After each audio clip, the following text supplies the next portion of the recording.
If you had arrived in New England, Hawaii during the 1820s, you would have been dismayed by the natives indulging in idolatry, hula dancing, and, among the ruling family, incest. Shocking still, the Hawaiians themselves would not have shared your shock at the royals' behavior. Royal incest was not only accepted but even encouraged in Hawaii as an exclusive royal privilege.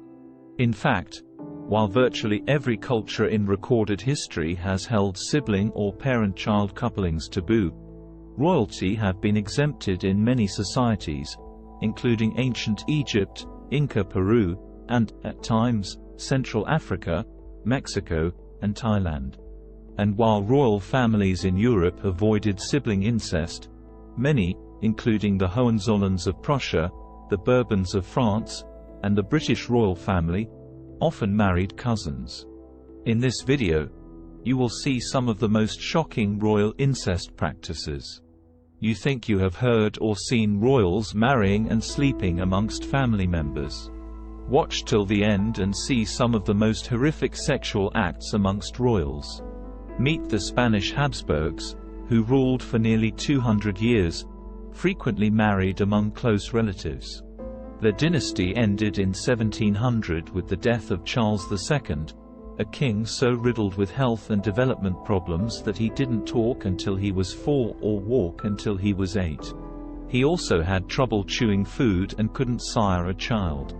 The physical problems faced by Charles and the pharaoh Tutankhamun, the son of siblings, point to one possible explanation for the near-universal incest taboo: overlapping genes can backfire. Siblings share half their genes on average, as do parents and offspring. First cousins' genomes overlap 12.5%. Mattings between close relatives can raise the danger that harmful recessive genes, especially if combined repeatedly through generations, will match up in the offspring, leading to elevated chances of health or developmental problems. Perhaps Tut's partially cleft palate and congenitally deformed foot, or Charles's small stature and impotence. If the royals knew of these potential downsides, they chose to ignore them. One reason is that incest sets them apart. Royal incest occurs mainly in societies where rulers have tremendous power and no peers, except the gods. Since gods marry each other, so should royals. Incest also protects royal assets. Marrying family members ensures that a king will share riches, privilege, and power only with people already his relatives. In dominant, centralized societies such as ancient Egypt or Inca Peru, this can mean limiting the mating circle to immediate family. In societies with overlapping cultures, as in second millennium Europe, it can mean marrying extended family members from other regimes to forge alliances while keeping power among kin. And the hazards, while real, are not absolute. Even the high rates of genetic overlap generated in the offspring of sibling unions, for instance, can create more healthy children than sick ones.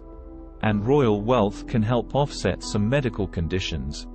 Charles II lived far better, and probably longer, dying at age 38, than he would have were he a peasant. A king or a pharaoh can also hedge the risk of his incestuous bets by placing wages elsewhere. He can mate with pretty much anybody he wants to. Inca ruler Huayna Capac, for instance, passed power not only to his son Huascar, whose mother was Capac's wife and sister, but also to his son Atahualpa, whose mother was apparently a consort. And King Rama V of Thailand sired more than 70 children, some from marriages to half-sisters but most with dozens of consorts and concubines. Such a ruler could opt to funnel wealth, security, education, and even political power to many of his children, regardless of the status of the mother.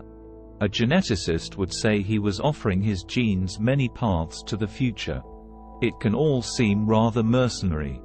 Yet affection sometimes drives these bonds. King Kamehameha III of Hawaii accepted Christian rule. He slept for several years with his sister, Princess Nahiinaina, pleasing their elders but disturbing the missionaries. They did it because they loved each other.